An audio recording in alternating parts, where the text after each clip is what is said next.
Welcome to the latest installment of the Campus Reading Community, sponsored by the Fannie Lou Hamer Institute here at Jackson State University. The book that we're covering and discussing this evening is Black Greek 101 by Dr. Walter Kimbrough. And just to give you a bit of information, this book is part of a two-semester-long initiative of the Campus Reading Community. The next book in the series will be the Medgar Evers Mississippi Martyr, written by Dr. Michael Williams, and that discussion will be held in the Kofo Center at 6 p.m. on February 19th, 2013, and that will be followed by a discussion of Native Son by Richard Wright on March 21st, 2013, in the Dolly Robinson Liberal Arts Building, room 166, at 11:30 a.m. Again, that's March 21st, 2013, in the Dolly Robinson Liberal Arts Building, room 1. And also, the book that we're discussing tonight, Black Greek 101, is available in the Jackson State Bookstore if you would like a copy of it, if you do not already have a copy of it. Again, the book is written by Dr. Walter Kimbrough, who is currently the president of Dillard University in New Orleans, Louisiana, who has studied extensively the history of all 9 historically Black Greek letter organizations and additional organizations that have been founded throughout the years that we will cover in tonight's discussion. So to get us started, I would like to introduce our panelists for this evening. Dr. Philip Cockrell, who is a member of Phi Beta Sigma fraternity. Ms. Brittany Gibson, who is a member of Zeta Phi Beta sorority here at Jackson State. Mr. William Harkless, who is a member of Alpha Phi Alpha fraternity incorporated. Mr. Alan Michael Johnson, who is the 2012-2013 National Panhellenic Council President here at Jackson State University and a member of Kappa Alpha Psi. Mrs. Robin Silas, who's a member of Delta Sigma Theta sorority, and I believe is Vice President of Jackson Alumni Chapter. Okay. All right, and yours truly, Will Jemison, who is a member of Omega Psi Phi fraternity. And we'll just dive right into the book itself. The panelists have all covered the book from beginning to end and have extensively studied many of the theories and many of the historical references that are found within the book. And so to begin, we will cover, and I'll ask the panelists, and I'll start with Dr. Cockrell, the one major reference made in the book regarding the history of our organizations is that there was some discrepancy. We always, as members of the Greek letter organizations, when we're introduced to our organizations, it's always incumbent upon those teaching us that Alpha Phi Alpha was the first collegiate fraternity. And one example that comes up in the book that shows that there were some other organizations that were indeed trying to become fraternal organizations and had established themselves to some degree prior to Alpha Phi Alpha. One of those organizations was the Gamma Phi fraternity, which was housed at Wilberforce University in Ohio.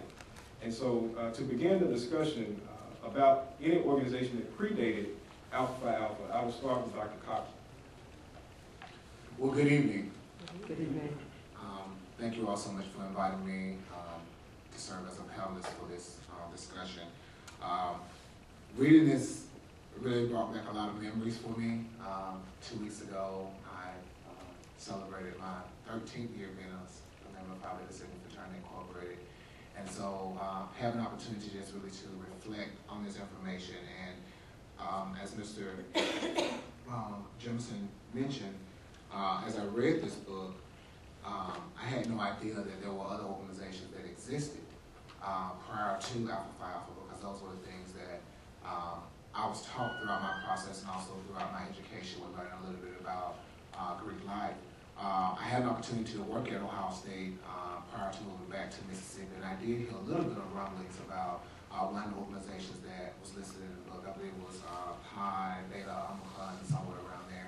And then after reading the book and learning a little bit more about the Gamma Pi organization that was at Wilberforce, it really raised a lot of questions for me. And even to think about what are some of the things that we're currently doing in our organization to preserve our history and to ensure that our organizations will be here for another 100 years. Because as members of the Divine Nine, I'm almost certain that we want our children's children to understand the roots of our organizations to make sure they're preserving that history so we can continue to move forward with the traditions that were instilled in us so we can continue to prepare for the next generation. But there just were a couple of questions that were raised in my mind about, what happened to that history and where is it now? Did Dr. Kimbrough, did he dig a little bit deeper to figure out actually going to those schools and try to identify that were members or family members within those organizations that may have sons or daughters or siblings or whatever it may be, that may have some of their history, so we can learn a little bit more about these two organizations that were listed in the book that were prior to the founding of Alpha Phi Alpha Fraternity Incorporated. But it just really made me think about my own organization and also all of the members that are in this room who are members of Greek-led organizations. What if something like this happened to us? As things are happening within our organizations, especially regarding like hazing and talking about doing away with the undergraduate collegiate chapters and all those type of things, could this happen to us? If somebody down the road 150 years from now decided to go through and say, what happens to this organization, or 200 years from now, will our organization still be prevalent if our history is not preserved and people are not keeping accurate documents of the archives and all those type of things that we currently have in our organization? So those are just a couple of things that kind of resonated with me as I read through these first couple of chapters, and they talked about these organizations that were there prior to the founding of Alpha Phi Alpha Fraternity Incorporated, and then also the purpose that these organizations were founded. Are the divine nine, are we living up to those expectations today? And the organization and the expectations that our founders created for us, and what some of the things that we're doing. Of course, there have been probably a lot of paradigm shifts going on within our respective organizations, but during these periods of time, during the early 1900s when these organizations were founded, are they still relevant? Are those practices and those principles, are they still relevant to within today's society?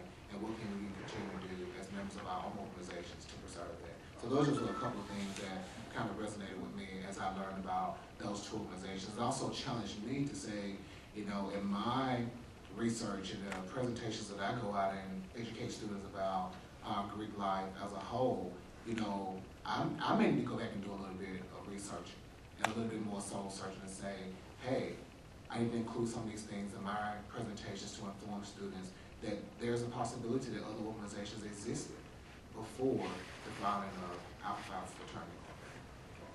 Thank you. And before we go forward, and I'll call Mr. Harkless up next to discuss this and the possible forerunner to Alpha Phi Alpha, but what do you see as did you see Gamma Phi as an organization that helped to establish a foothold for the potential Greek life or similar organizations at Wilberforce's campus?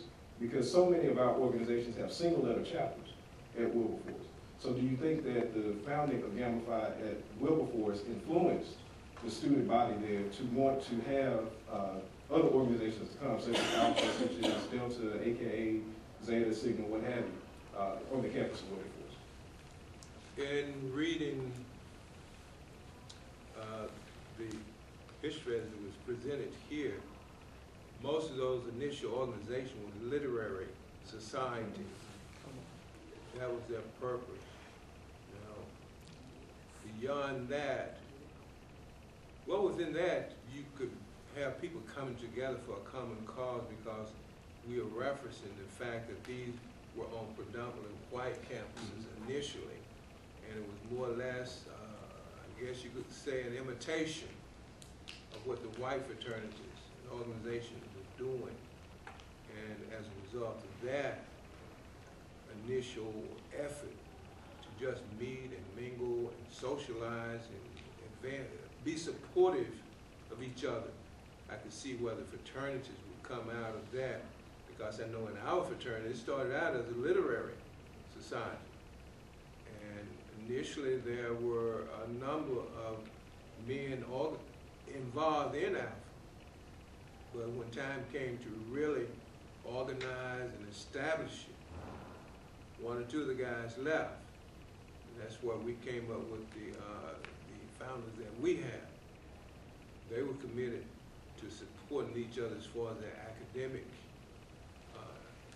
welfare, the social interactions, because they were very limited on a lot of these white campuses.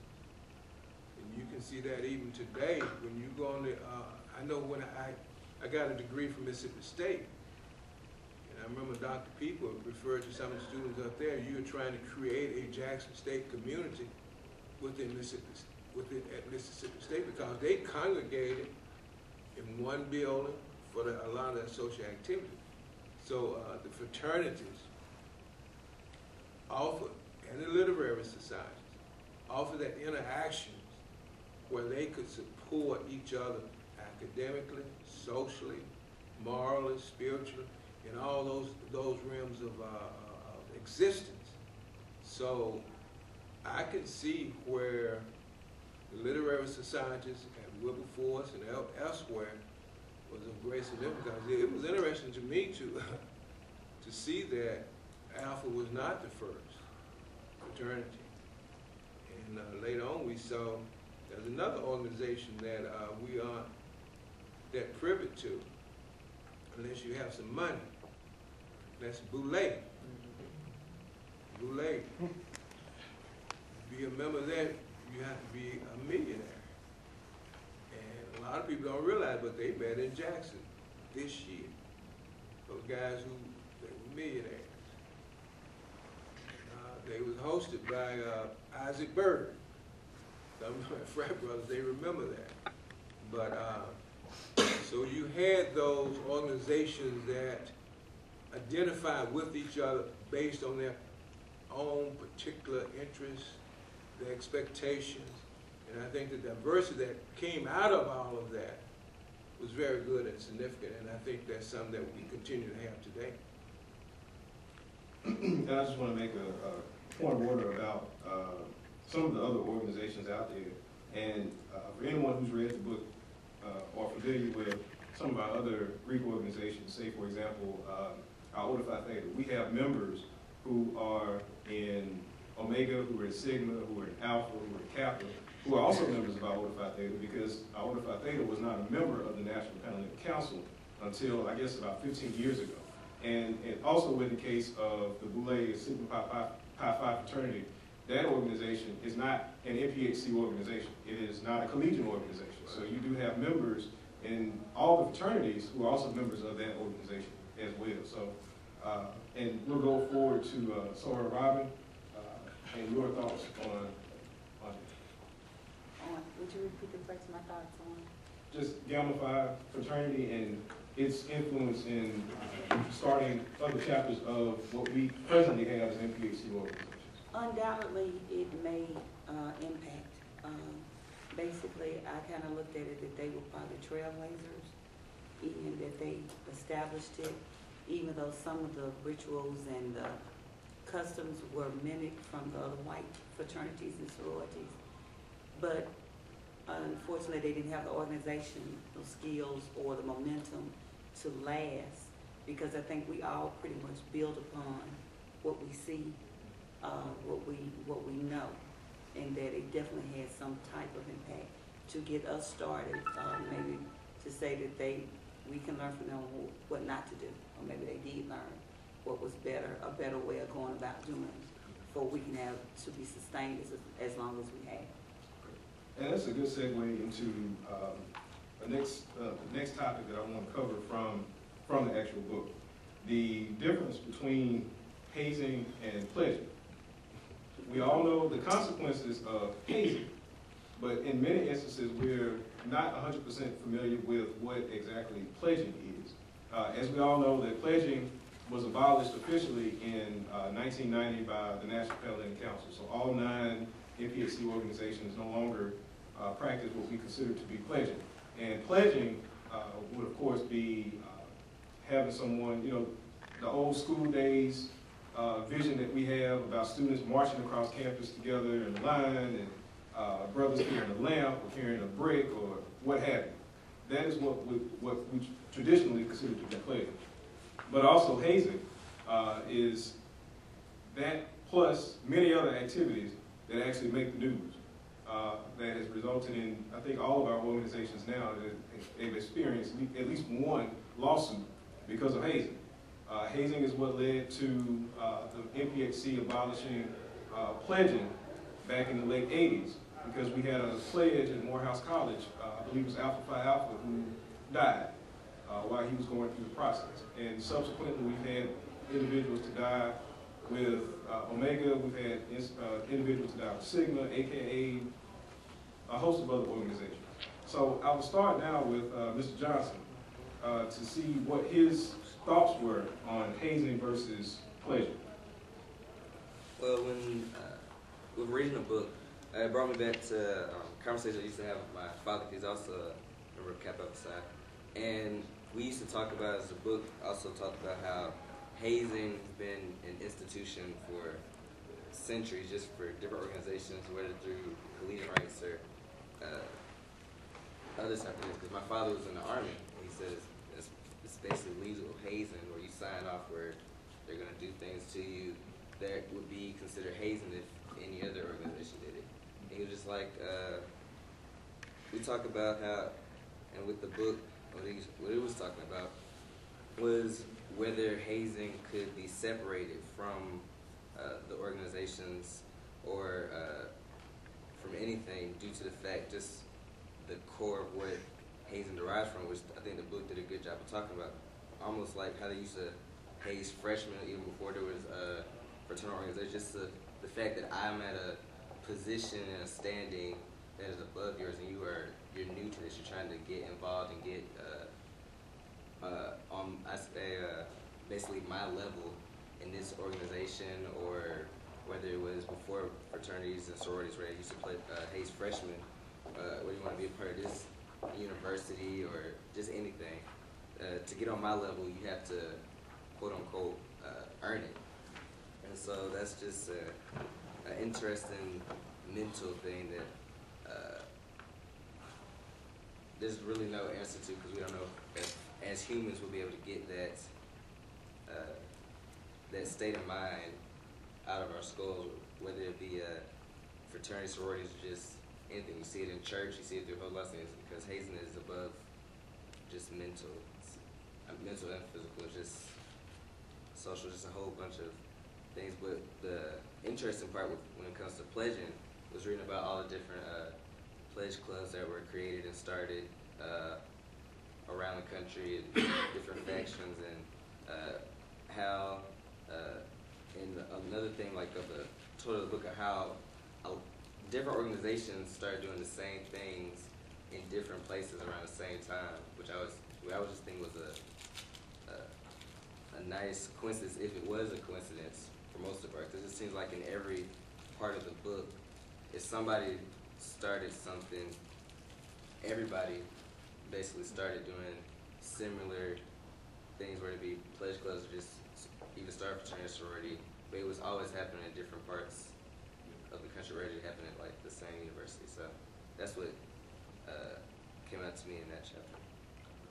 And I'm going to move on to Sarah Gibson, and I want to ask you one question about that is, as a current undergraduate here at Jackson State, do you see or do you believe that had above ground pledging never been abolished, would we experience so many incidences of hazing that the level of hazing that we experienced across the country? Well, I mean, I would think that had it not been abolished, I mean, like, it's nothing new created under the sun. So if one person didn't do it, then I believe eventually somebody would have got the connotation, well, let me try, because like Ellen said, like it's like a power thing, because it's like, well, I've been here longer, I went through this. It's kind of like you have to, some people feel like, well, you have to earn it, you can't just get it, like you just come in and you're just accepted, or you just come in and it's just like that. So it's kind of like the question that we all have seen before in our organizations, that paper versus made, or whatever the vernacular is in the organization. So do you see that as being the reason why we still have these instances, because no one wants to be considered quote unquote paper? Yeah, I mean, yeah, I could say that. because it just comes from different things. Like people just say like, well, what did you go through, or did you just not, like, you just came in, you just signed paper, you know, or y'all just doing things, you know, people just feel like, you know, I guess people tend to think you appreciate it more if you earn it, so to speak. Like if you earned it or you went through something, it's like, well, I earned it as opposed to I didn't do anything, so I just got it. Yeah. Well, let me ask this, and this is a question for all of the panelists. Then, if hazing is considered to be the way to be a quote-unquote real member of the organization, why do we have so many inactive members walking around? Because I don't know anyone within Omega who would tell you that they're paper, but I know a whole bunch of Omegas who are not financial. So, and as a matter of fact, I saw Brother Hall. I call them T-shirt Come on. and car tag brothers and sisters. The thing about being made paper or whatever, to me is insignificant. I know when I was made in 1959 in Jackson State. Come on. And Jackson State College. Jackson State College. If it hadn't been for Jackson State College, it would have been Alco College. I didn't know about Valley, unfortunately. But we had what we was on quarters. Room and board was $40, tuition was $50. And don't get excited about that amount because minimum wage was $1.25. That's how much money I had when I came to school. The rest of it, I used to tell people, they call me, what is it you use to clean the bathroom with pine salt? Because that was my job. I got $20 a month to take care of Jones Hall downstairs. But when I pledged, we dressed on Wednesdays.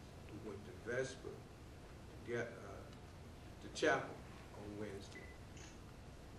And we had strength club meeting on Sundays. That started in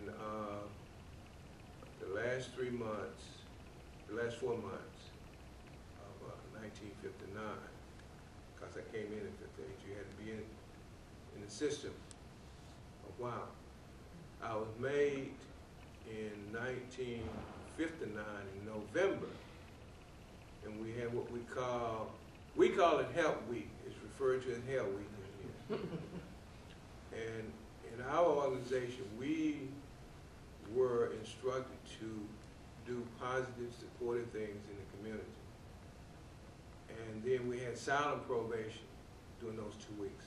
I could talk to my classmates in class, professors, but when I came out, the only people I could talk to were the pledgees and the big brother. And the process, the second week, we had what we call open probation, where we dressed alike and we marched through the campus.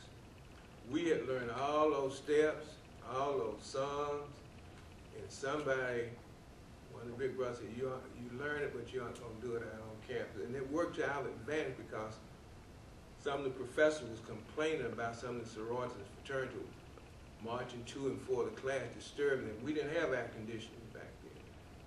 You open the windows and you hope that draft comes through there just right. But after we were made, our line said there are some things that happen to us we're going to eliminate from the process. And over the years, I think what has happened, there has been an informed effort to eliminate some of those things that are considered as hazing. Like we had to eat together. And we had one piece of lemon icebox pies that was not, what was it, 9 of us. And we had to share that pie. And we had to give the other pie to our brothers, our big brother, or to their girlfriend. That's a form of hazing. It's mental. And mental hazing is a very dangerous thing. because you stop thinking and you respond. They tell you jump, you jump. Fortunately, most of the guys and our advisors were available. And they just about adhere to most of that stuff. Like they sent us to get a donut, with no, bring me a donut without a hole in it. Mental gymnastics. You know what a donut is without a hole in it? It's great. And we brought it to them. That was a form of hazing. So we all went through some type of hazing, but I think the problem is when you get to what we call underground hazing, where after 10 o'clock, when all activities are supposed to cease, you have brothers who implement their little projects. Or you have undergraduate people who left who come back and they interfere with the process. And that's where you get that hazing come in. I think that $1 million that Morehouse and Alpha had to pay, I think it was 1989, that helped some. Plus those people who were responsible for killing that young man, their family insurance policies was attached. You had a situation where the campus did some underground type stuff and this guy died. Those fellas' income is attached once they get out of prison. It's not something to play with. It's not something that you take lightly. But the pledging and being made, it's a mind thing. One of the solutions that has been put forth is the intake process. We call it intake process. It's a lot of paperwork, and you get people coming in that you don't even know who they are. You don't get a chance to interact with them. That's the only thing that's kind of disturbing. But it's a mind thing. You gotta constantly educate, inform people that these are things that are supposed to happen. Even those people who are trying to get in, they are told these are the things that will happen. This is the only person you talk to. But then I come up, I say, you know, I was made the old way. And forget about what Sam said. I want you to do this. I want you to come wash my car this week. And if that person's mind not properly oriented, he's going to jeopardize the whole fraternity, sorority. So that's the thing. It's crazy. I think our organization will continue to exist because of people like us. And there are a bunch of young, smart people on the campus. And if they don't act right, then the college is going to disband them, and the university, the organization, the national organization, going to take their charters away. So it's frustrating, really. But I take pleasure in meeting these young folks as I travel around the country. They see you, regardless of what organization they're in. One other thing, I was at a NACP meeting, I guess about 10 years ago. There was a fellow from Grambling. He was Omega, and then another guy, he was a captain. We just standing there talking back and forth. And people say, how long you all known each other? We said, I don't know, we just met. But we had that commonality there. First of all, the fraternities. And then we had all three of us had finished from a different black university, a college. So those types of things sort of soothe the water and calm it. And I've had fellows from other fraternities, they come and say, man, we think about getting rid of pledge undergrad. They cost too much money. So even though we have different symbols, loves, there is a unity there among the fraternities and sororities. And I'll pose this question to both of our ladies up here. In your respective sororities, do you all see, because historically, our mindset is when we consider hazing or anything of that sort, we automatically think of fraternities as being the culprits in that. Now, as a Delta Sigma Theta member and a Zeta Phi Beta member, do you all believe that hazing or pledging, or hazing rather, is more prevalent between in the sorority life or fraternity life? I think it's probably equal, being totally honest. Have been an advisor for several years, and and working with the girls as you come through in ways. One of the things that I noticed that the trend tends to be, well, the comment, and don't take it personally, was, well, the Qs do it this way, and they do it this way. I'm going, well, my suggestion is get a sex change operation and become a Q. Now, and because my stance was, I'm a Delta, you express interest in being a Delta, and I'm telling you the way Delta does it. That not only with the hazing or extreme pledging coming along with the respect within the organization, but wanting to the respect of the other organizations, that it tends to elevate them to where they don't need to be. I would agree with her. I would think that it's equal, and because hazing, it can be a lot of mental things. Like, the biggest thing is you have to be strong-minded. With joining any organization, I suggest you know who you are, fully, because some people, the letters don't make you, you make the letters, and some people, they get reinvented, quote unquote, when they get letters, and it shouldn't be like that.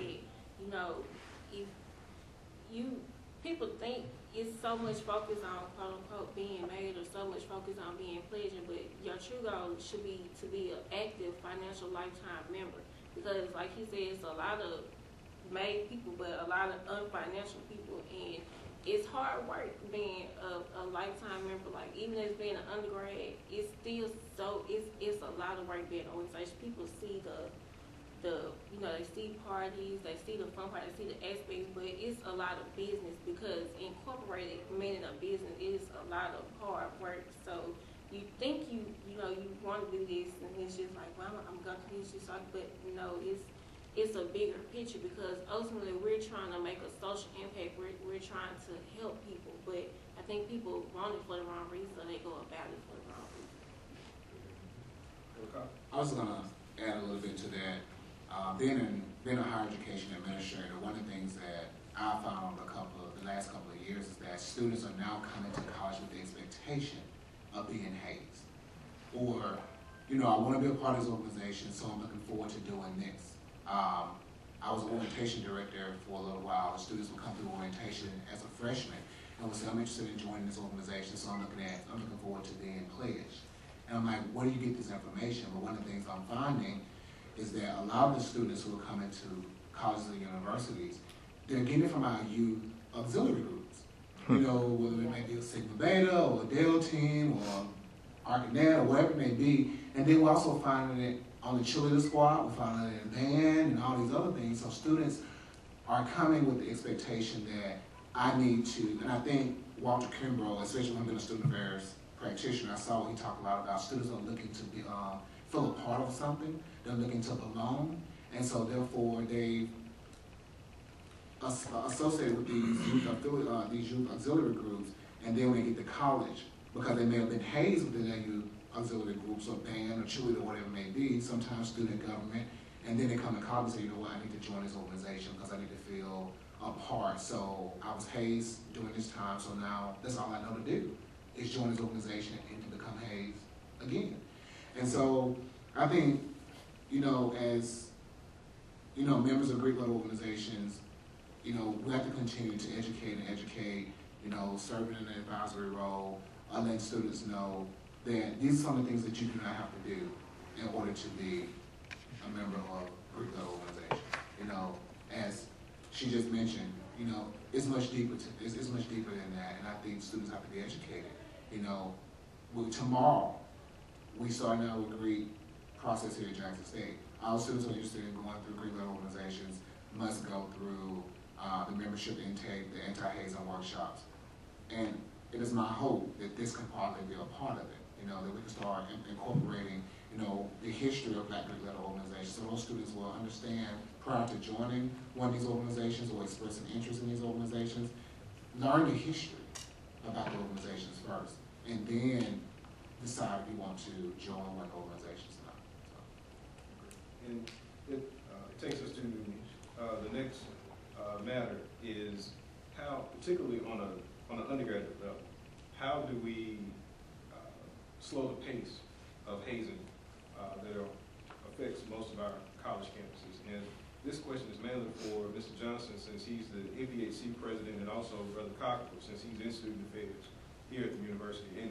And to give you an example, Russ College, a couple of years ago, instituted a new intake window. We all know that our undergraduate chapters are at the will of the university where they're housed. So the university can say what your window is for inducting new members. And at Russ College, they've gone to a 14-day, 2-week process. So literally, from the first day you have to hold your informationals and whatnot, to the 14th day that every potential candidate has to be initiated if they're selected. And that, of course, I believe all of our organizations have processes that are longer than 14 days, but we have to curtail the process to fit within that window. Do you two see that as, something that helps the process or helps to stop hazing or curtail hazing, or do you see it as something that can lead to other issues beyond that 14-day period? Mr. Johnson. Well,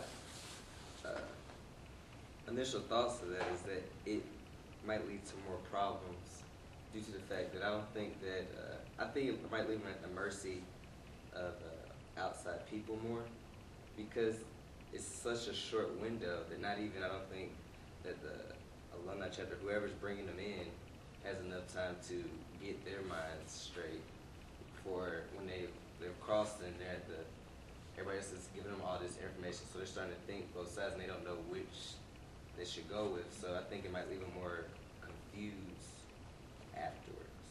And that, just from initial thought of that, I do think that's not enough period of time, but it's just a personal thought. And I have talked to many people from different organizations. We talk about this all the time. Is maybe to curtail hazing.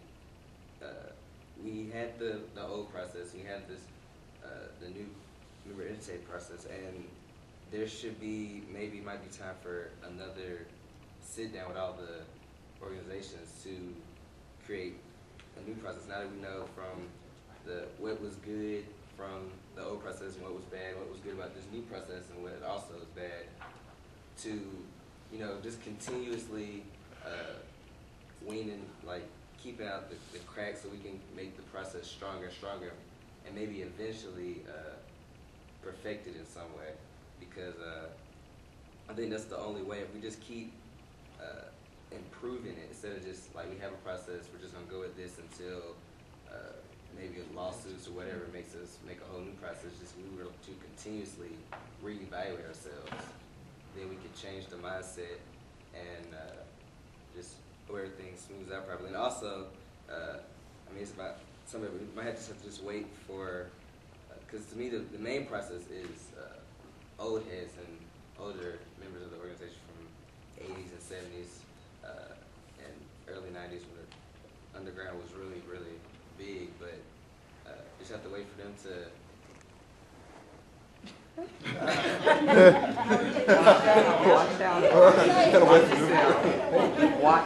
become less socially active into the lives of the undergraduates. Brother Cockrell. I believe providing windows of time for the students to go through the membership intake process, it provides the university with an opportunity to have a handle on what's going on and to know if everybody started at the same time and finish at the same time, we can manage it a little bit better. I think when we allow students in student organizations, fraternities, sororities to manage their own process, I think that when we see an increase of problems within our organizations. I know a lot of the historically black colleges and universities are going to a window of time where students are able to start the membership intake process and finish the intake process. And from working at a lot of predominantly white institutions, they're also going to that as well because they do it with the predominantly white sororities and fraternities also. And so I believe it helps us as administrators to stay in contact with the advisors to inform them, okay, and the presidents or the membership intake coordinator within those organizations to inform them to say, this is when you can start, this is when you complete, and these are the reasons why. But I think if we give them a little bit, well, too much leeway, they'll be able to do whatever. And then we get back into that problem, especially you mentioned about the 14-day window. Walter talked a lot about the respect level that students, they want that. But I think it's incumbent upon us to educate those students about the history doesn't stop after your 14 days. It continues to go.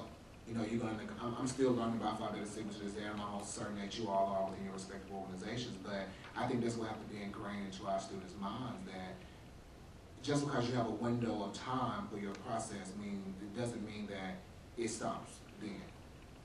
You know, you're constantly learning about the different things that are going on within your organization. So I believe it helps us as college administrators to have a handle and to know what is going on within our student organizations, because as soon as we give them a little bit too much leeway to do whatever they want to do, I think that's when the problems are going to start happening. And I'm going to pose this question to Brother Harkless and Sora Robin. We've discussed the instances of hazing in undergraduate life. What about the instances in graduate life? And to give you an example, when I was an undergraduate brother, you know, I always thought in my head I was a legacy member, and you know, I always saw the graduate members in the fraternity always doing, you know, service projects and handling the business of the organization. And when I did join a graduate chapter, you know, I found out that what I always considered when I was an undergraduate brother wasn't the case. And that's that there are instances of things going on in graduate chapters that really should not be going on. So in your two opinions, how do you see us dealing with the prevalence of hazing at the graduate level? Because you're not in the university setting when the university can say, you know, this has to stop. But you're in graduate level, you're dealing hopefully with professional people and people who should be above, you know, beyond the fray. So how do you address that in the graduate level? Brother Hart? You want me to go? Okay.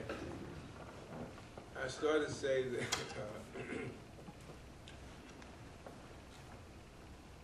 even professionals, people, regardless of where you find them, at points in time revert to purest of ignorance. And you have to have someone within the organization who will reference the document that covers the intake process and say, brother, that's not in the process. You don't do it to him openly. Initially you don't. You say, hey, that's not appropriate. You might want to back off of that. And you do it before it becomes a problem. Now, we used to have what we call Dean of Pledges, and I forget what we call them now, the person that's responsible for the people who are being brought into the organization. But that person, you can always go to him or her and say, hey, Harkless is not acting like he is. It seems you might want to talk to him and tell him to back off. Because the intake process it's dealing with a person, man, is dangerous, especially when you have them in a stressful situation. It's like Pablo's dog. You can condition a person to do certain things over and over and over again. Did you see my pen move? That's a conditioning process of maintaining your interest and keeping your level of not going to sleep, getting up and walking. And that's part of the process. Education, the history of one's organization. It's an indoctrination process to make that person love Omega Psi Phi, love Alpha Kappa Alpha. It's an indoctrination. It has to be done very carefully. The intake process is there. Deviation from it by a graduate person based on the way he was brought in 1965 is different from the way he's being brought in now. And you have to have those meetings prior to the pledges or people that are being brought into the organization are presented to the general body. The general body needs to be made, it needs to be made known to the guys. You don't, if you want to talk to them and get them to do something, you must talk with the intake supervisor. And if he does not talk to that person, then somebody in the organization needs to talk to him, because if there's $1 million suit brought against Alpha, somewhere along the way they're gonna call me and want $100. We have, that's just a part of the process. The reason you try to inform, educate, talk to people and tell them this is not appropriate. And if they don't want to conform, then that means where you eliminate them from the process. They don't let them come in during the process. And make sure that the pledges, or whatever we're going to call them, intake people, that you don't listen to him. If he asks you to do something, you go and talk with this person. Mm-hmm. Being a member of Delta, one thing that I realized early on was that if we were to do it, it's written down. And within our process, when we talk with the applicants, before we even get to that point, the chapter as a whole goes through a training. If you're going to be a part of the membership intake process, you have to attend the training. And if you don't attend, you do not get to be involved with the process. My personal opinion on one way to maybe break the cycle of abuse, my personal opinion would be, say at this institution, Jackson State, you had a lady that applied several times, was not admitted. Come over to the graduate chapter and gets accepted. That mental of acceptance, of still in that college mind frame, makes a difference. My personal opinion, and this is not Delta, I'm speaking as Robin Silas, and I want to make that clear because my president is here, is if you graduated from an institution that had that chapter and you applied and was not accepted, that there be some time a waiting period to where you mature from that graduate mental thinking to a more mature level. Unfortunately, we do have some very mature people out there that are still in that mind frame of this is what, like Mr. Harker said, this is what happened when I was in college. It's like they become that alter ego when you say the word lying, that they revert back. And the only way that I can think that we do it, Delta Eastern has what we call the CDC, which is the Constructive Development Committee, to try to curtail as much as possible the unnecessary and illegal activities such as hazing. But we have to instilled within the organization as a whole, that we're not gonna do it. That's not, if you are a Christian, how do you inflict pain? And we're built on Christian principles. If you are a Christian, how do you harass?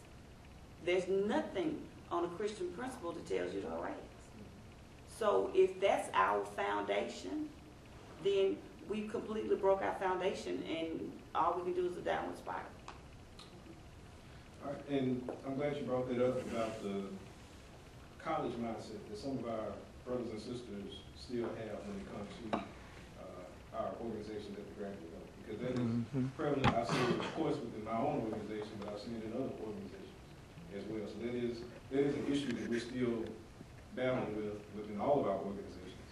And so going forward, I'm going to ask this, of course, of our undergraduate and our graduate members. Do you all see the need for an extended moratorium for new members in all of our organizations? And extended, of course, would mean at least 1 year of not accepting any new members at any level within our organization? Or do you believe that the organizations themselves would not go forward for financial purposes? And I'll start with Brother Johnson. So basically you're asking, should we do like currently given 1990? Right. Okay. But it will cover graduate and undergraduate. I would say that I think, even though it would hurt a little financially, that would actually be appropriate as long as, like, during that whole year, we were, something productive was gonna come out of that year, not just stop just to say we're doing something or trying to stop a specific thing going somewhere in the country, but so you come out with a better product, so that when we do restart, everybody will have a better understanding. Like, during that whole year, have everybody who's still active undergrad and graduate, have them going through trainings, and when they have a communication, I think that's a problem between undergraduates and grad chapters and the school and organizations at undergrads. It seems to sometimes be a lack of communication. There's always things going on, and people don't know why it's happening. Like, for instance, I'm a fifth-year senior because I'm a double major, and some degrees from time to time they complain about certain things. Well, why is the school doing this? Why is it doing that? Well, I have a good relationship with Dr. Chambers over student life, and I've been here for a while, so I'm able to tell them, well, in 2009, blah blah blah happened, so this happened. I think the history, besides just just our fraternity history, but the history of how our organization works and why we make decisions doesn't get passed down, so it just leads to resistance. People resist what they don't understand. So I feel like that's part of some of the big issues that we have. Like with Russ College, if they cut it down to 2 weeks and people don't understand why they cut it down to 2 weeks, besides the school just saying this is our rules, you have to abide by it, then that presents a resistance. So. I can see it as being a good thing because as being an undergrad, it's good to have a good undergrad-graduate relationship because undergrad, we're a guest on college campuses, whereas, graduate chapters are not. And, of course, when you come in, sometimes, the grad chapter is supposed to look out for you. They're helping you. They're still teaching you. And sometimes, young people might say that they don't want to let us do this, or we can't do this. It's not because they don't want you to do it. It's not because they don't want you to have fun.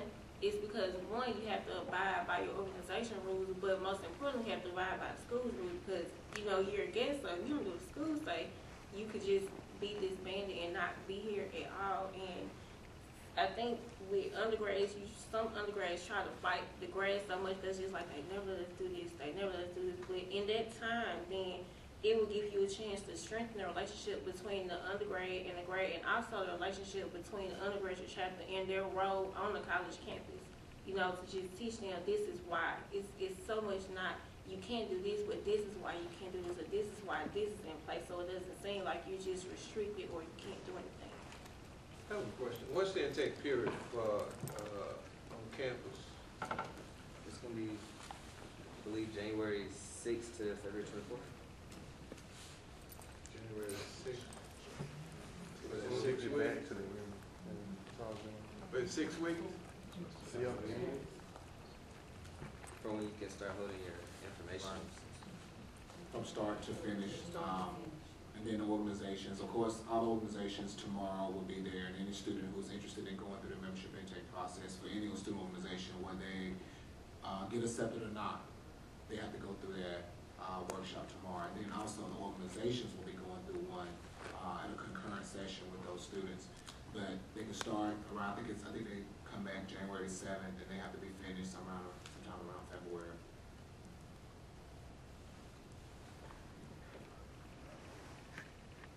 Moving on, we're going to switch gears just for a minute. We talked about the challenges that are facing our Greek-letter organization. What about some of the positive activities that our organizations take upon them? We have organizations in the Independent Council who are major contributors to some of the most historic black organizations in the country. NAACP, United Negro College Fund, Urban League, a host of other organizations, and then organizations at the local level where we have challenges. So what about the continued need for our organizations to support those community-based or civil rights organizations that are out there? I'm sorry, Rick. Okay. It just spurs me because, well, one night, I think it was after the Southern game, I was walking down campus and I had on one of my bags and I heard a guy, he was like, they go one of those agencies. So of course I slapped my head and I turned and I was like, what's that supposed to mean? He was like, we heard about you with y'all. I was like, well, what did you hear? Inquiring minds want to know. I want to know. So we were just talking and he was like, and I asked him, I was like, so are you guys, voting in the upcoming election? And these two guys were freshmen here on campus. And he was like, well, I'm not voting because, one vote doesn't count. And so I got to talking to him, about the history of voting and, the amendments. And by the time I got through talking to him, he was like, you really make me want to vote now. And so I saw him and I was like, are you registered? Because it was still time to register before the deadline. And he saw me on campus and he was like, I did go register. So I kind of felt like I did something because you're always wearing your letters whether you wear them or not. And I was like, I feel like I really impacted him because, a lot of us, like, we make good for social impact, like for voting or for doing this. Like, we should do that, like making a social difference, in the community. And I feel like I did that, so. And that's interesting what you brought up about the election. Because all of our organizations, in some way or another, of course, we can't openly endorse candidates that are on a political ticket for an election, but many of our organizations did go out and do voter registration drives, to do, get out the vote activities, things of that nature. So we're doing a lot of different things in the community. Oftentimes we don't receive the press that we receive for those activities that we would have we shot somebody or paid someone. So, Brother Cockrell, what in your opinion, what do you see as, or how do you see our organization still being valuable and a necessity to the community? Sure. I'm not exactly sure if you all are aware, but all of the national presidents a couple of weeks ago during the National Black Congressional Caucus in D.C., they were on a panel talking about hazing. And I know Dr. Marcus Chaney, my supervisor, he was there representing Jackson State. And of course, Dr. Brown was there from Alcorn and other presidents, and also your organization presidents as well were there. But I think that's a start of having some conversation about what are some of the things we can do to combat hazing within our communities, also within our respective college campuses. And Dr. Chaney, he came back and shared some information with me regarding that there's a legislator in the state of Florida who's about to introduce a bill that if students engage in any type of hazing activity and they're found responsible or found guilty, they're going to lose their financial aid. And so I think that is going to get the attention of a lot of students because, of course, on our college campuses, if they're found responsible of hazing, typically we suspend them. But, of course, our president here at Jackson State, Dr. Carolyn Myers, has stated that any student or any faculty member, whether you know about hazing or you participate in hazing or allow yourself to be hazed, is immediate expulsion from the university. And so I think those are some of the things that, we as members of our organizations, and of course, I think Dr. Myers is a member of Alpha Kappa Alpha Sorority Incorporated. Those are some of the things that we have to do to ensure that we're protecting our students here on our college campuses, because of course, I think none of us want to send a message or have to call home to a parent to inform them that their child or daughter, their son or daughter may be in the hospital because of some type of hazing activity. But I think, just to get back to your question, I think some of the things that organizations are continuing to do, you know, we're prevalent in the community. We're doing a lot of great things with either American Cancer Society, diabetes associations, all those type of things. But of course, we don't get the press or the publicity that we need. Of course, if it's a hazing incident, of course, you may have seen the things a couple of weeks ago with Texas Southern Band. It was blasted across the internet and just everywhere. But I think in order for us to, as I used to tell the collegiate chapter that I used to advise, when you do great things, you're on a college campus, get with your director of public affairs to promote those things so people will actually see. I mean, that's a direct connection that you have there on your campus, so people can actually see the great things that you're doing. And also, maybe if you have someone within the alumni chapter or graduate chapters who can do some of the same things with the local media, or invite them to come out, you know, even if it's just doing a press release. And so I think those are some of the ways that we can continue to promote the great things that we're doing in our respective organizations to help combat some of the negative things, but also to publicize the great things that we're doing in our respective organizations. So, right. Will, if you will allow me to back up to one question I didn't get to address on the moratorium. Sure. The 1 year idea is good. Me personally, I think it maybe should be 2 to 3 to send a message. And the main key point being that it's a unified front. It's not just from Delta, it's not just from Alpha. That we as a whole in Greekdom do not support that type of activity, that from the history that we've learned, from the things that we've seen, that it's not worth it. It's not the way that we want to be. As for the positive things, or as for us going forth in the future and still supporting other organizations and causes, most definitely. For just the sheer fact that we're African Americans. And if we don't put forth our history, who will? If we don't put forth the causes that support us, who will?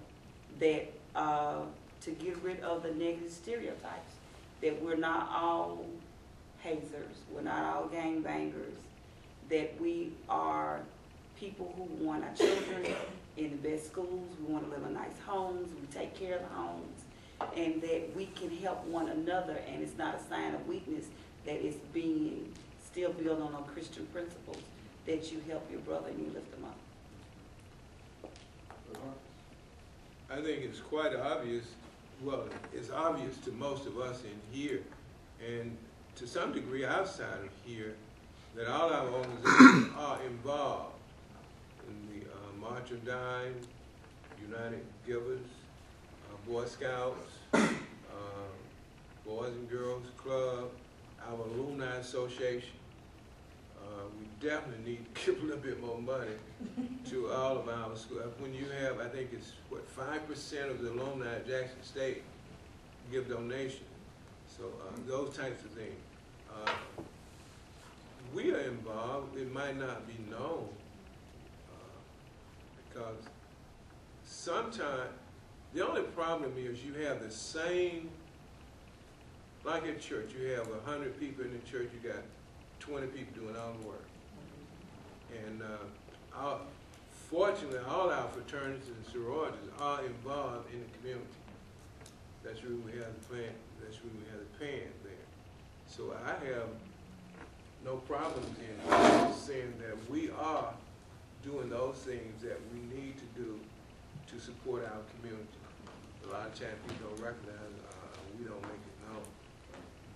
Okay, well, to piggyback off of that, going forward in our organizations, and this has become something that we've seen a trend of across the country over the last 15 to 20 years, and surely to carry forward. But as community organizations, regardless of whatever those 3 letters are, the rising number of non-African Americans who are joining our organization. and that's something that is covered fairly well within the book, is over the years, as schools like Jackson State, Tennessee State, a host of other schools across the country, as our schools become more and more diverse, our organizations are beginning to reflect the campus life. So we're having organizations now who are bringing in non-African Americans, and it is an increasing trend. So I'd like to get you all's opinion on the rising number of non-African Americans joining our Black Greek organization. And I'll start with Michael. I'm sorry, Alan. And with that subject, I think it really is a generational thing with the colleges and universities. If you talk to my parents, they don't see they don't think that shooting is not on some type of racist or just exclusive thing just because of what the original purpose of the organizations are. If you talk to people of our generation, we, from our point of view, the fact that when you talk to these individuals who aren't Black and want to join our organizations, they have a different mindset. It's not like they're the average white person you might run into or whatever, because they already know, and it's explained to them of the tougher experience that they're going to have just because of so many people that are against them and things of that nature. And it's almost like it's a tough subject because you think about the history of this and why we were founded in the first place, and it was the Black fraternity, Black sorority specifically, but also the fact that if they understand the mission of the university, it's a new, because it is a new day. It's not Jim Crow South anymore. It's not Ku Klux Klan trying to put crosses in our front yards, but well, they still want to, but. That's another book. That's a subject for another book.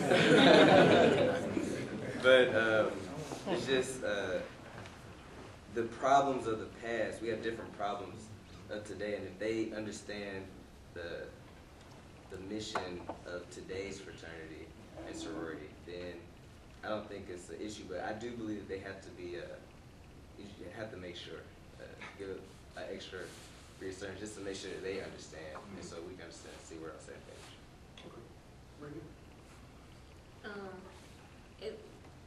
I agree with Alan. Like, as long as basically knowing the history of any organization is very important. Like, the overall where they came from, where they are now, and where they're trying to go. If you understand that fully, and you want to help with their mission, and you want to help with their cause, why not? Why discriminate? Because we've been discriminated against so long. Why discriminate against other people? I concur with Brittany and Alan. I joined my organization at a predominantly white institution, and I had the opportunity to go back to advise that chapter prior to coming to Jackson State. And we had an Asian Pacific Islander to join the fraternity, as well as a Caucasian. And so I think it adds value to our organizations to learn a perspective, of course.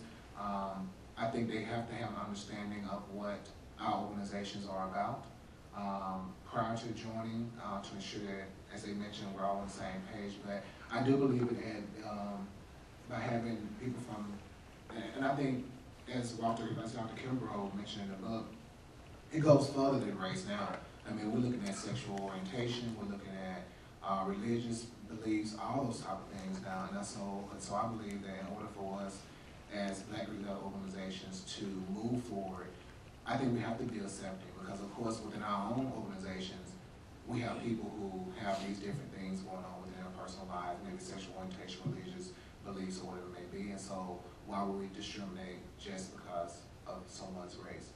And so, but I do believe that students who are of a different race, if they're interested in joining our organizations, they have to have a complete understanding of why we were founded, what our mission, what our goals and our purposes are within the community, and also on a national level, so it can help further the mission and purpose of those things. Thus far, we've had no problems in Alpha in accepting specifically whites and our others into the organization. I think we enhance ourselves when we diverse, as long as we in control of the initial orientations and expectations, make sure those people, anyone that we bring is responsive to what our mission and our goals are at this particular time. So, Rob? As with FIA, we also have several non-black members. I've had the privilege of meeting one or two at the 50th National Convention, and I have to admit that I've always been curious as to why, because we are an organization built upon black college-educated women, which they would basically have everything in common except the core part being black. But if they can do what everybody else does and they earn it, and if that's what they want, it could be acceptable. And I will add this to it. Within our organizations, historically, even beyond the last 2 decades, we've had non-black members as a part of our organization. I can look back in the history of Omega. We had a brother inducted in, I believe it was 1926, who was non-African American. And of course, this was not in the South, but we've had members since the mid-20s in Omega Psi Phi who have been non-black. But the problems we've encountered, and myself as a former chapter advisor, encountered with undergraduate students is their hesitancy to not want to accept someone who is not black, because in their mind, we've never had a non-black, because they've never been anywhere. They don't know anybody beyond their own chapter. So we don't want to take someone who's non-black because we've never done it before, when in fact in their own chapter, they've had someone who was not black, who's joined the fraternity, in years before then. But very briefly, I just want to ask everyone, yes or no, do you all believe that if someone who's non-African American, and Brother Cocker, I'm sorry, brought up a very good point, someone who's not Christian, because we also have Muslims and a host of other religious affiliations who join, someone who's gay or lesbian, someone who's of some other checkbox, I could say, who wants to join, do you all believe, yes or no, that they will be accepted within your organization? Within your current, yeah. By the members or accepted by the organization? By the members. Okay. Yeah. Or seen as a full-fledged member of the organization. And are you talking about directly to your current organization, like where you're located now, or your organization as a whole? Like if I try to personally, Right. Okay. Well, we have race. Because we have one of my neos is half Thailand, half white. So we the race part is no problem, because we also know history. We know, I've met brothers from Delta from the 70s and 80s who were also not black, who joined the chapter. So the race thing is no problem. Now, there are some things that just it's almost like automatically when be accepted, it could just be confusing. It's like if a Jewish person tried to join or something like that. It's just, there's some core values that you can't, I think, in our response, can't just ignore or try to push to the side. I just think there's just some things that you have to keep rigid so it lines up with the overall. Some things can be amended, some things can't. So if they fit in, they're good. Yeah, if you fit in mentally, Yeah. I guess that's the way I see it. You fit in mentally. So it's the person beyond the physical experience, or the physical attributes of the person. It's the person themselves that you're looking at. Okay. All right. Brittany? I mean, that's how I feel. It's based on a person, because I think everybody should just have a level of tolerance, because, just because I may not agree with, just because Ellen may be a certain religion, I'm a certain religion, doesn't mean we can't, so to speak, be friends. I shouldn't say, well, I don't think she should join because she an atheist. Like, this not my place to say that. As long as she can contribute to the organization and help us move forward, and she's not bringing reproach upon anybody or doing anything bad or, you know, trying to convert people or unconvert people, why should she not, you know, be a I agree. I believe tolerance and appreciation for differences is the key within any organization to ensure that you are being able to contribute to the mission and goals of the organization. I believe it's the person that counts. Sometimes you have to look beyond, because we're all different, and so we should be trying to clone people to be a certain way because people bring their own set of experiences with them and their own set of values with them, and so I think as long as they're able to contribute to the mission and purpose of the organization, I'm really fine with it. And so I believe that within my fraternity, I think they will be accepted. Rick? I mean, just to add to it, I think the question shouldn't be so much why should they be accepted. It should be more why should they not. Like, if they meet all of the qualifications, why should she not? Or why should he not?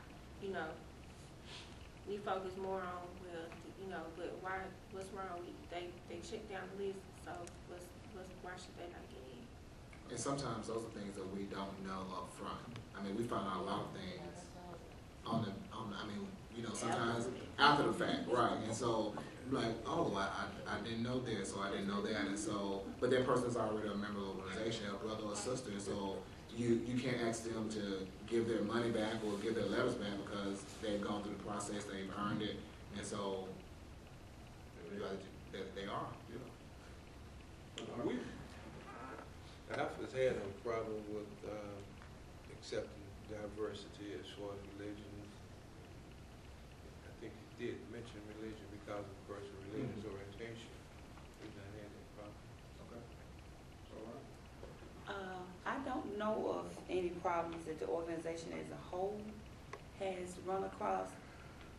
The one thing that stuck in my mind is that if that person is not of a Christian religion, then they're not probably, as I think it was Brittany said, Alan, that some things you're not going to be able to change.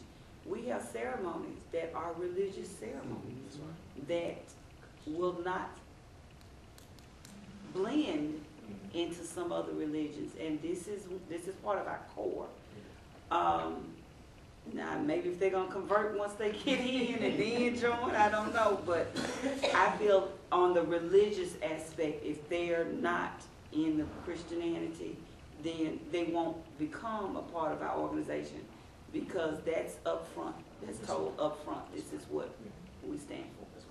I was thinking back when I joined the Strings Club in '58, there was one brother who was Catholic, and we were required to attend Vesper on Sundays, but we were also encouraged to visit basically Baptist type churches, and the fraternity did accommodate him by not requiring him to attend, because at that time the Catholic did not readily, as far as I remember, I know within our environment they did not attend other churches. And I used to wonder, why did they serve fish on Fridays? You know, it was sort of an elementary type thing, and eventually we were told that was to accommodate the Catholic students who were enrolled at Jackson College at that time. We always had fish because they could eat fish, but they couldn't eat meat. I didn't understand it, you know, based on my upbringing and background, but I knew who I was, and I was receptive to a lot of things that I ran into when I came here. Yeah. And it varies depending on where you are, your region, the chapter that you're coming through. I'm a Catholic brother, and so it never dawned on me.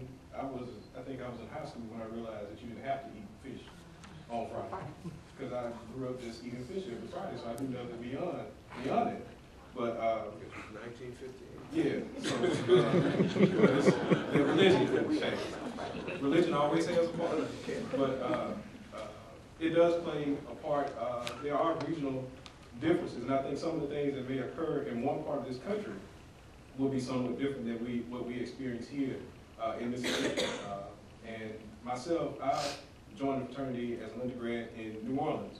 And some of the experiences that I had there that we would do, traditions that we had there, would not translate to what I've seen in Jackson. And so it's a very regional deal when we're talking about the type of individuals that you have that are coming into the organization. So there are a bunch of variables, of course, race, ethnicity, religion, a myriad of factors can influence everything within the chapter or the organization, but those regional differences do come into play just as much as religion or anything else. So, one other thing, this book goes up to 2000 as far as your writing, and there were some significant activities that took place since 2000 through to 12. Like the intake process, I know for our fraternity, we did have a 1 year, if I remember correct, a 1 year moratorium on intake, where no one was brought in, no new member.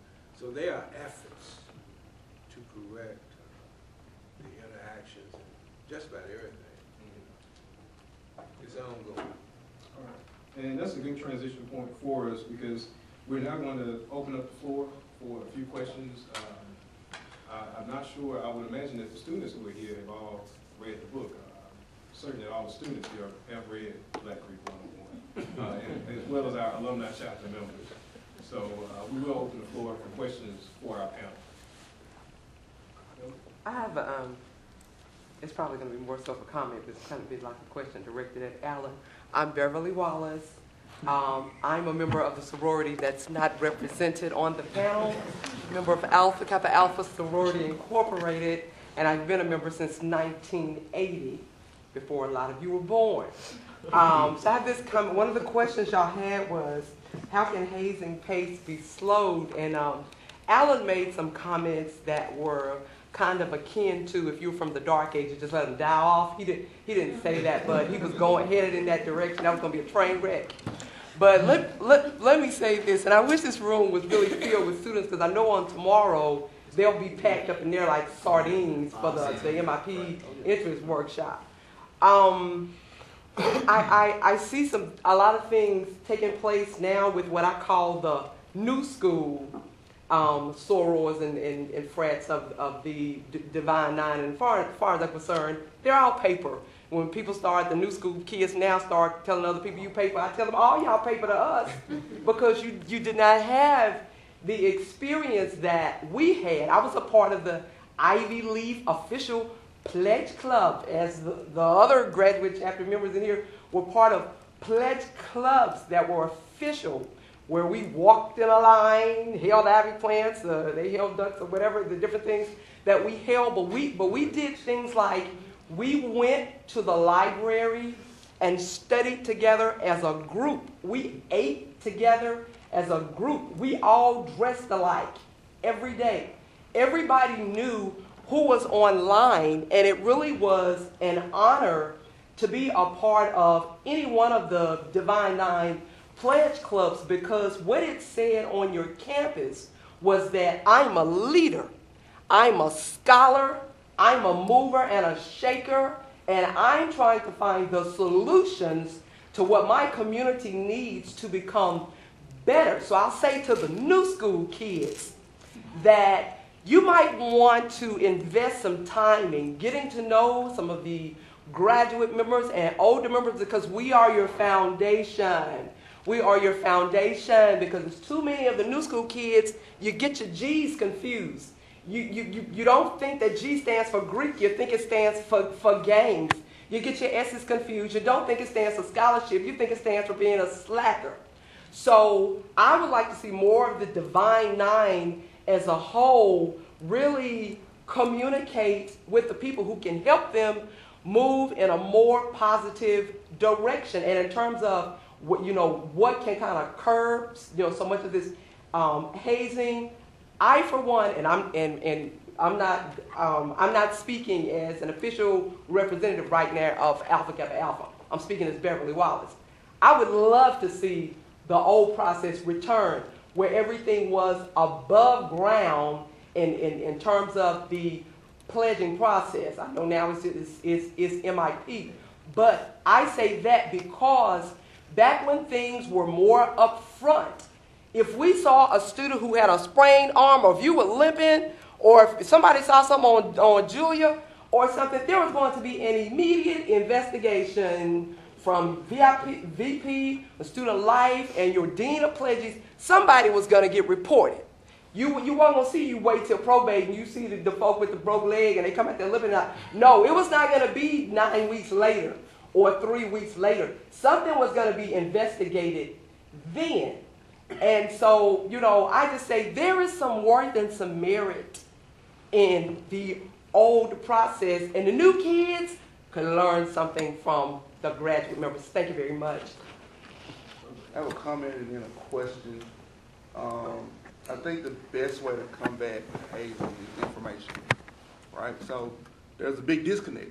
So this is funny. I went to Jackson State. I came through Alpha Phi Alpha Delta Phi chapter in 2006. Brother Harkness came through in 58, 59. What you find is I was trying to imitate what I thought Brother Harkness did. But when I was trying to become an Alpha, I didn't go to Brother Harkness and say, and probably ignore what he probably have told me. What exactly did you all do? So you get a whole bunch of undergrads trying to imitate people that, you can't imitate something that you have no idea about. And so I think that the way you combat hazing is information. And another thing is, how do you balance the need for secrecy? This is for the panel, the need for secrecy with that need for information. And then it's like a great disconnect, because it's always funny to me when you have your national presidents, your regional presidents, who all, for the most part, going back to what he said, most of them, from 85 on back. So, and you know what they did, and you know that they participated in pledge activities, and they stand up at the conventions and then boulets and stuff and say, undergrads, you cannot do this. And all the undergrads like, well, he was big time back in the 70s. So, how do you combat the need for secrecy with the need for information? Well, I think because they participated in that process and have been old heads long enough to see where we are now, that they may have participated in pledging and did not cross that boundary where it became dangerous. Right. But because we have so many that, I think it was Brittany that said earlier, that it's a power trip. They don't understand. We still, and I think because I'm a mom, I think you're still a kid.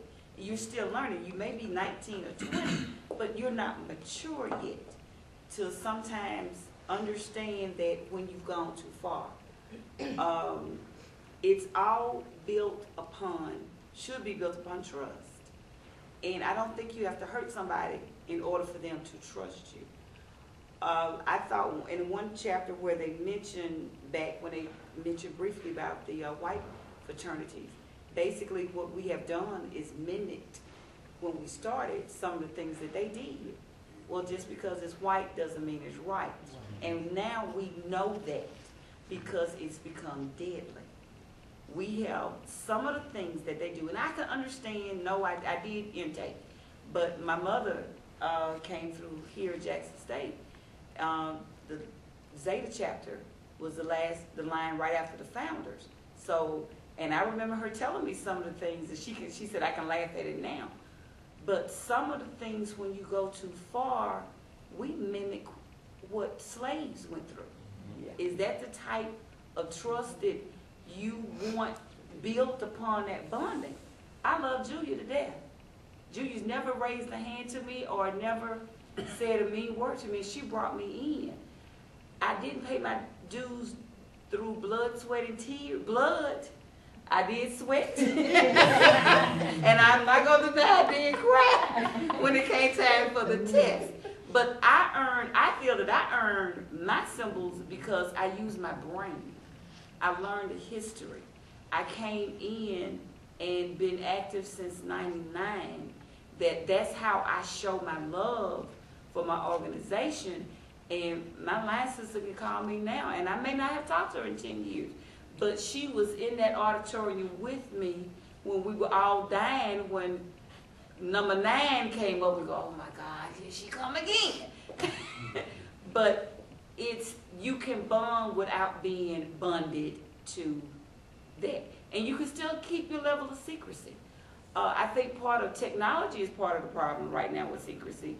When you go to eBay and find rituals and everything online, that we need to educate our family members that when I'm gone, this, just kind of like the Masons used to do, everything was secret. Dexter Holloway, one of Carl Holloway's son, told me that when he was little, he had gone under the bed and pulled out his grandfather's Mason box. He said his granddad beat him half to death, and he didn't know why. But it's because there are certain things that we need to keep secret, and we don't need to put everything in the electronic world. That you just don't tell everything. I know some things go back and forth from pillow talk, you know, when you have 2 Greek members in the same house and everything. But we still need to forecast that understanding that we don't need to hurt each other in order to bond and become true brothers and sisters. My personal opinion is, if you're going to do it, whether you are hit or not, you're still going to be financial 20 years later and active 30 years later.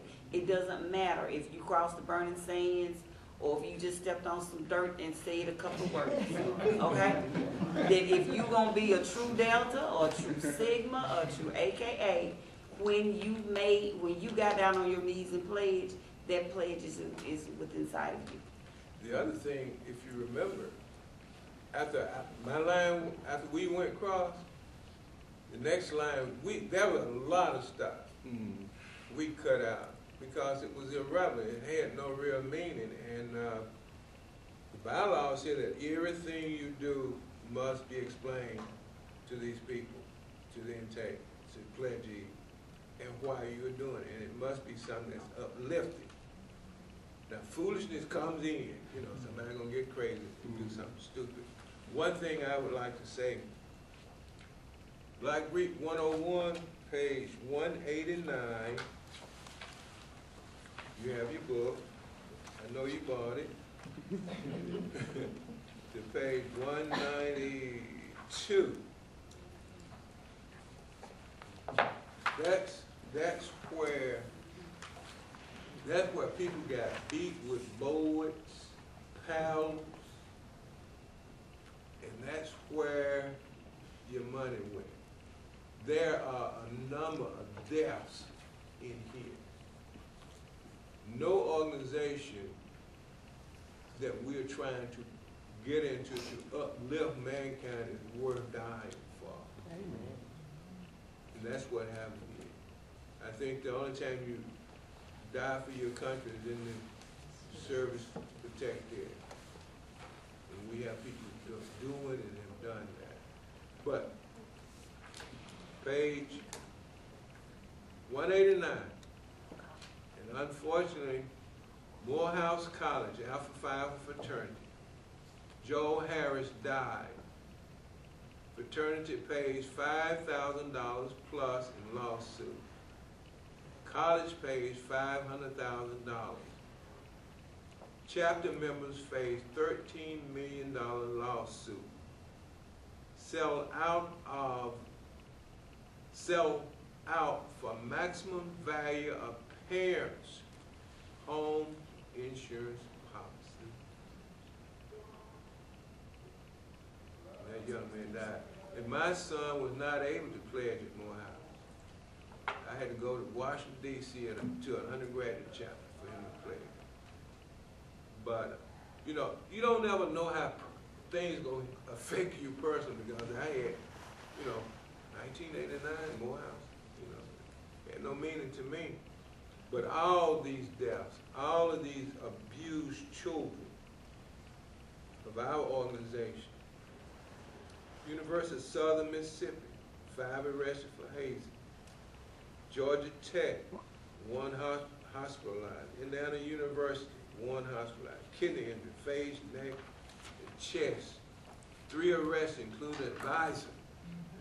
$1 million lawsuit. Fraternity paid $774,500 damage. It's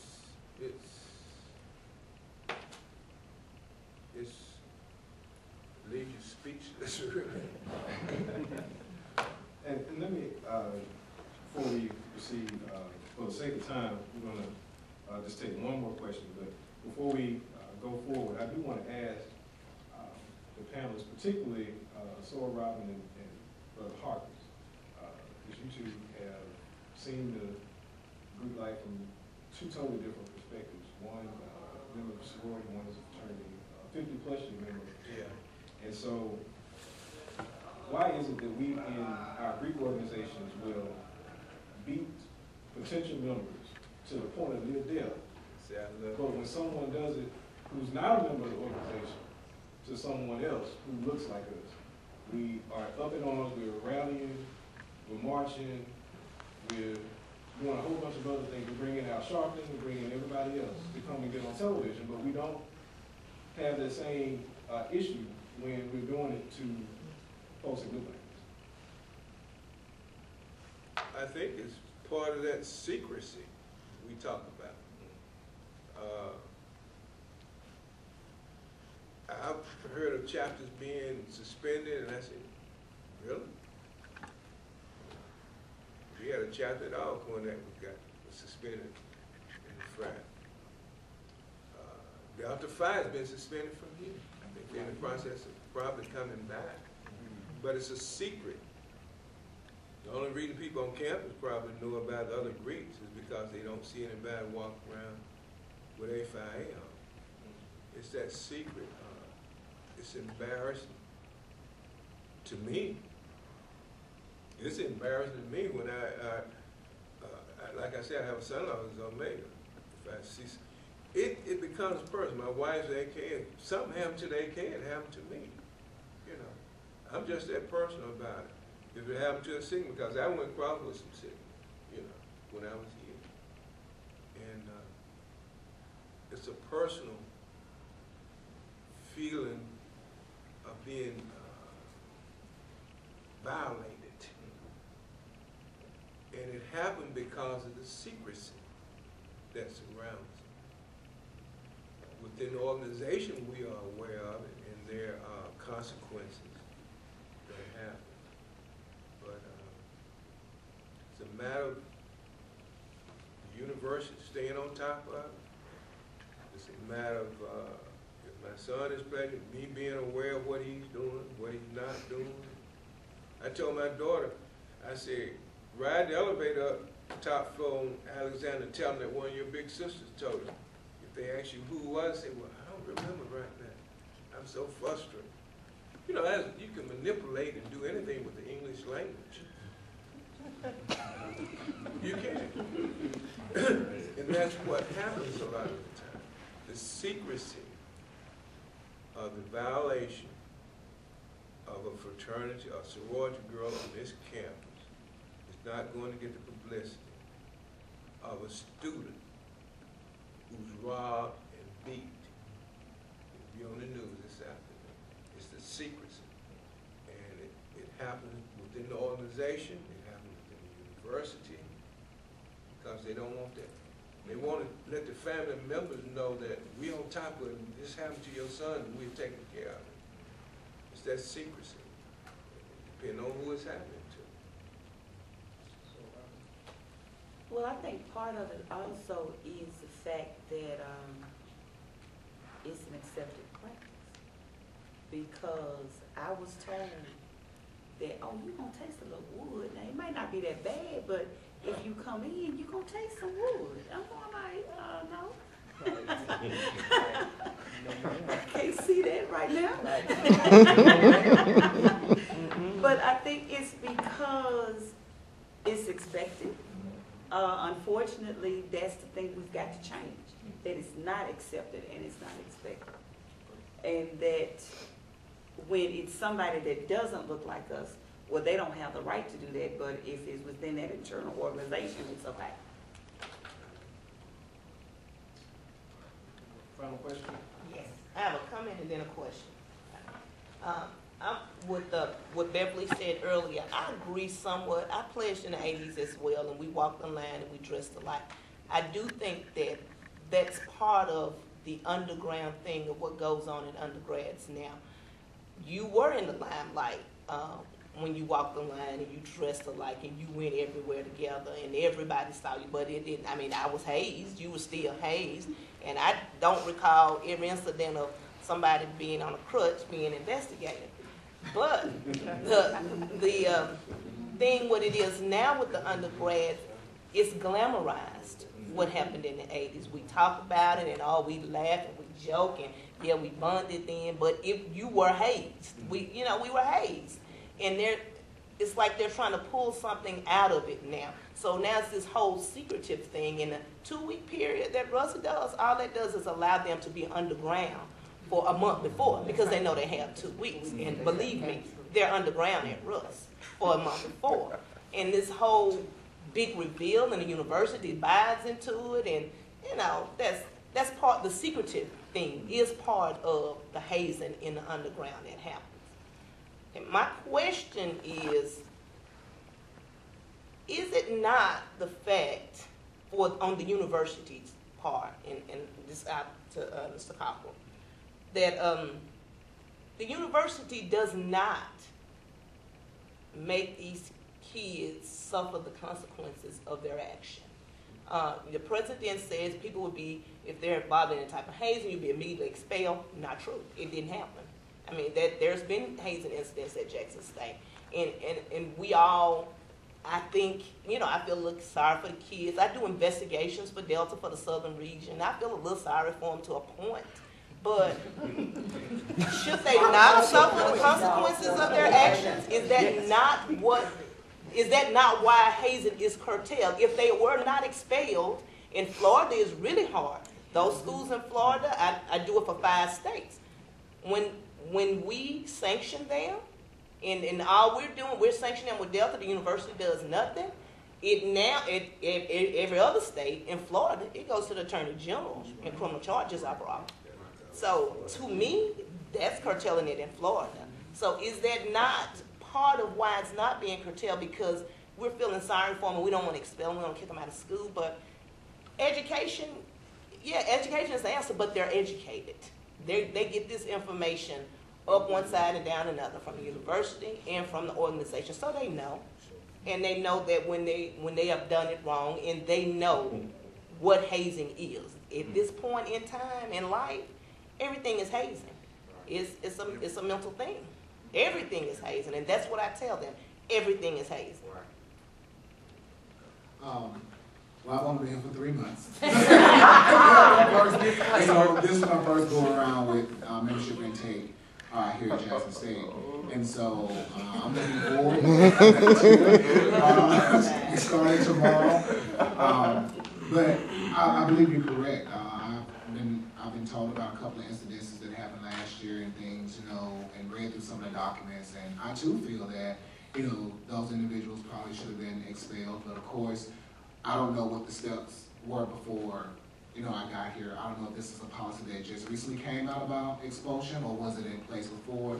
I know the current student handbook, and I'm in the process of rewriting that right now, says that you can be put on probation, fined, or suspended from the university. So maybe that's the route they took. But I do know that the new policy says that if you are found responsible for hazing, you observe hazing or allow yourself to be hazed, you will be expelled from the university. And that's something that, from what I've been told, is going to be upheld this year. And hopefully, as I told students, even at my previous institutions, as a member of a Greek level organization, the last thing I want to do is sit across from your table or to sit in the auditorium and let you know that you're going to be expelled from the university and or suspended. Don't put me in that position, because if I have to decide between my job and your organization or my organization, I'm going to always choose my job. And so I think that's something that students have to realize, that there are consequences. And personally, I hope that the legislature in Florida, I hope it passes, where students will be able to lose their financial aid, they're going to be expelled, because I think that will get students' attention that we are serious about hazing, and hopefully we'll have to expel a student from Jackson State But if we have to do that, and we have to take those drastic measures to ensure that students are aware of what the consequences are, we'll have to do that. And I don't have a problem with doing that. Excuse me, Ms. Mann. I know that you said one more question, but I'm curious, Dr. Cochran. We're talking about all the Greek life. But what about the bands, the mad drama, the cheerleaders? Sure. I'll share this with you. Yes, Jason, because see, We spoke with the band. the thing that bothers me more than anything, and this goes back to our 9, is that everyone always emphasizes us, Sure. the 9, and puts us up front when Sure. foolishness happens. But when their foolishness happens, or they're walking around on campus talking about my sister and my brother and this and that, Sure. no one pays attention to that.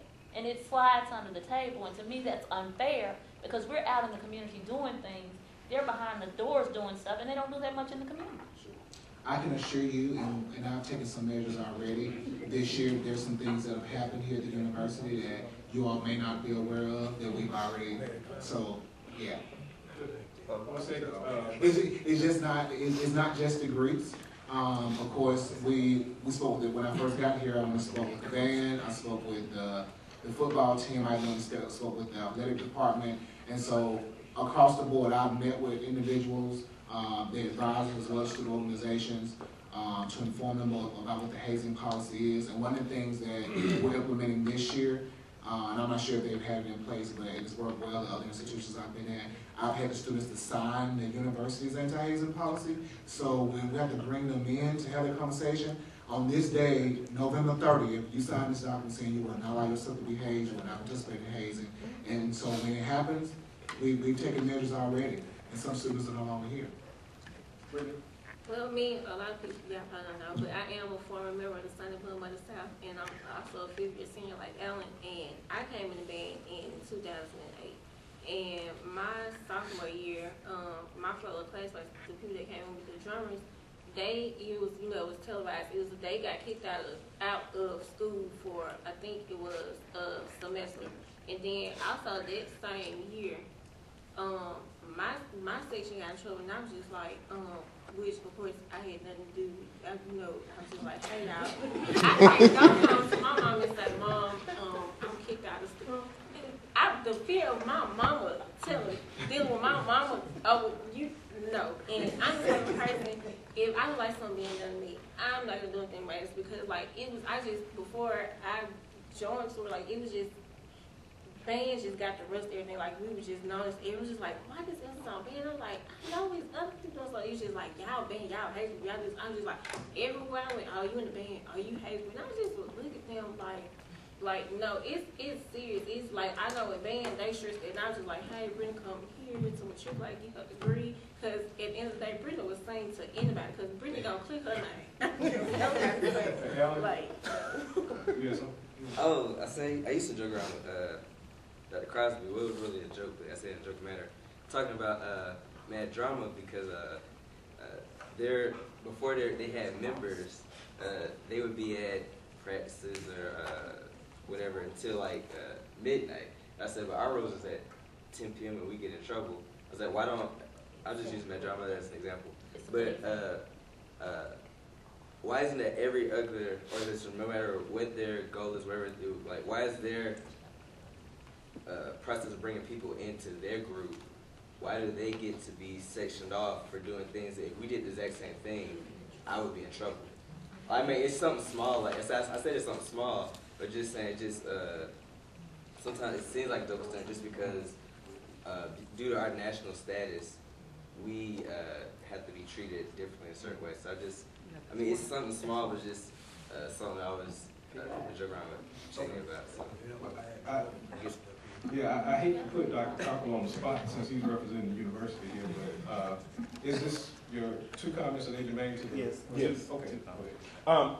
The first thing, I think this is a very informative forum. I think it should be added to the MIP because there are a lot of things that people that are getting ready to join the Divine Nine that they don't know because they have not been taught and they have not taken the time to do the research.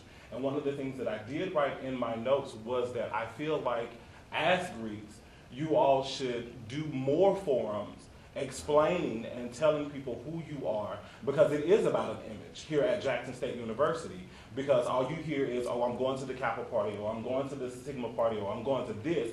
They're always talking about parties, but they're never talking about forums, informational, community service projects, things of that nature. So I think it's about the image that is portrayed by the Greeks that makes someone that's on the outside say, oh, I want to be a part of that organization because of the party, not because of what the organization really stands for.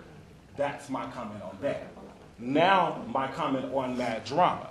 As a member of Mad Drama and being a member of Mad Drama since 2004, yes, I do have brothers and sisters, and I treat them as my brothers and sisters because there are things that we go through, as you stated, being in the auditorium until after 12 and 1 o'clock at night, and that's because Dr. Carol Miles has called us to do a performance the next day. So therefore, I'm not going to get up there and halfway do something or not know the lines that I'm supposed to portray in order to entertain you all that call upon Mad Drama. As far as hazing is concerned, I don't know anything of one incident or anything that has ever occurred in Mad Drama that Dr. Henderson or any of the other advisors would allow, as such as someone taking wood, being hazed, as in making them do something that they want to do. That is not a requirement for Mad Drama, just like it is not a requirement for the Divine Nine organizations. Now, I will say this. What goes on in someone's home has nothing to do with the organization. If they, that's just like, no. Excuse me, hold on, just one second. Mad Drama does not promote hazing because we are not a Divine Nine organization, nor are we a Greek-led organization. So when our members come in, they go through what we call a membership orientation, which means they are learning the history of the organization and what the organization stands for and what we do for this university. And yes, we are out in the community doing community service. We're not just on stage performing. We're going to the nursing homes. We're doing these fundraisers. We're doing all of these other community service events because of the simple fact of we care about our community just like the Divine Nine cares about the community as well. And I feel as a black organization or as black people, that's one thing we have a problem with. We don't know how to come together and work together. So if someone sees something differently, we never understand things that we don't understand. So I would always suggest to people, just like you all suggest to those that are not Greek, learn the organization and know what the organization stands for. It goes the same with Mad Drama. Learn what the organization is and what it stands for before statements are being made about us hazing or trying to be like a Divine Nine Greek organization, because that's not true. Thank you. Now my comment was, yeah, I came here freshman year. I was, every organization I wanted to join, oh, they haze. Oh, they haze. They haze there too. Right. And I was just so swayed about what can I join that doesn't involve hazing. So what I did was went beyond what other folks had to say about it. And I decided to go ahead and do it myself. So sophomore year, I joined Mad Drama and Dance Ensemble. And yes, we call each other, piggybacking off of what Ken Carter said, we call each other brothers and sisters because those are the people that I came into the organization with. We called ourselves a scene because there's a membership process. You go from August all the way to November with those same people seeing those same faces doing the same things. That's a process. So, and then same thing in Dance Ensemble. You do a year process all the way until the spring concert. They think because I wear these beads that, oh wait, so is there a pledge process involved? No, there's not. I just call them brothers and sisters. We treat each other as a family. Yes, Mad Drama is one family, but DE is another family. So I just had to say something on that. You know. And I think that's a very valid point about understanding the different organizations that exist on the campus. Of course, Greek organizations are usually the most notable on the campus just for a myriad of reasons, but there's so many other groups and clubs and organizations on every campus, everywhere, that are very much a vital part of the university life. So one thing I would suggest, and I refer to Brother Cockrell here, is that I encourage everyone to go to all of the organizational fairs that are hosted on the campus. I've been to an organizational fair here at Jackson State before, And, you know, I'm somewhat disappointed because you go, you anticipate, you know, having to wait in the line to find out about stuff, and there's hardly anyone there because no one is really interested in learning about whatever else goes on that makes the university like. So that's something that we do need to really do a good job about, and not only at Jackson State, but every other institution, is to encourage everyone, regardless if you're not interested in being an actor or you're not interested in joining a Greek organization, you should still go to know what makes or what comprises the university life where you will be for at least 4 years. So that's something we do need to do. And it's duly noted that of the need to have more forums like this on the campus so that we can have a better dialogue, particularly within our Greek organizations, so that people, beyond just when they have to go and pay that, was it $25? They have to go in order to apply, that they do go and learn something more than what they'll get from a 3-minute snippet from the president of the chapter. And so that does need to go on. It's duly noted. I will take that back to the graduate panel in the council, and I will get with Brother Johnson here to talk about some collaboration that we can do. Of course, Dr. Cockrell, to get something going. So we do need to support that activity on this campus, particularly if you're having new members coming in next semester, because they're going to come in and God knows whatever they've been taught. So that's something that we do need to do. I know you want to end this, and very quickly, I just have one recommendation, and that is that the meeting that you're going to have on tomorrow, you're going to have a lot of folks that's going to show up because it is that quote-unquote time of the year, and they'll sit there, and I guarantee you they won't hear half of what's being said. Right. Because the only reason that they're there is to get, because they're mandated to be there for that purpose. So I would recommend that you have ongoing meetings like that throughout the year. Beginning of the semester instead of waiting until December When it's time. And in smaller groups. Yes. Yeah. And I'll offer this as well. When I was an undergrad, everyone who was going through intake for all the Greek organizations on our campus, they would bring everyone together who was, again, quote unquote, online. And I know it's kind of generally frowned upon because people want to make it a secret process, so no one else wants to, you know, so no one else knows who's online for whomever else. But we would bring folks, yeah, everybody knows anyway, but it's the worst kept secret on any campus. But to bring all of those candidates together while they're still going through their process and give them a lot of that information that was discussed here, because they're not going to get it from somebody who's been in that organization for just a year or maybe 2 years themselves. They're not going to get it probably from a lot of the graduate members who are working with them. So I think it may be something that we want to explore. I think Jackson State may be the test school for the state if we were able to do something like that. But to bring all the candidates in and sit them down while they're going through the process and give them another view that they may not have outside of that. So, and even make it to be a required, this particular book, if you started in September, and this goes, no offense to any organization, but if you have a history and you want to be a part of that organization, whether it's band, cheerleader, the nine, man, drama, whomever, start them at the beginning of the year. So by the time that you get to November, you know whether or not they're serious, you know who they are, and they know exactly what's required of this university, which happens to be my alma mater. It's bad when we get in the news for foolishness. So the reason why I'm saying that people are hazing is whether you're doing it at your house or whatever. If something happens at your house, it won't be your house. It'll be Jackson State University. That bothers me. Well, hopefully we can get into the now in the organization and the students, because, and that's one of the main reasons that I want to implement that they have to sign the hazing policy, so they are aware of what those rules are before they even get a part of it. And if those students choose to go outside of what the rules are or to deviate from that, they're going to be held responsible. I just think a lot of times we hold our chapters responsible. We may have 4 or 5 individuals.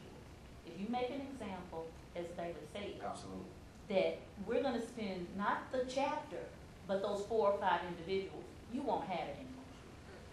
And I'm going to take this very last comment from my sorrow up here in the back, and then we have to end the program. I was gonna say, Dr. Cockrell, it's all fine, well, and good for a student to sign the form, but I'm into shock and awe. You might wanna bring in a representative from Attorney Jim Hood's office and say, you don't wanna see me. You do not wanna see me. Second question is, were the presidents of the Greek letter organizations kind of gingerly encouraged to be here this evening? Yes. They were. Yes. I know Mr. McMillan sent it out numerous times. I know there was information that went out on the blast. I know Dr. Crosby, who's the director of the Center for Involvement and Inclusion, he sent it out as well. I believe a lot of those organizations, we have the NPAC president here, and so I assume a lot of those organizations are probably preparing for tomorrow. But one of the things I'm going to recommend to Dr. Crosby is to hopefully include this as a part of the membership intake certification process they're doing tomorrow. Like I said, I'm in the 3 months, so I see this tomorrow for the first time myself. And be taking notes as I'm doing now of things that we can possibly change. Because I personally don't want to be in front of the news, share some information about organization is being suspended or students being expelled from the university. So. All right. Thank you all. Come on, let's give this panel a hand.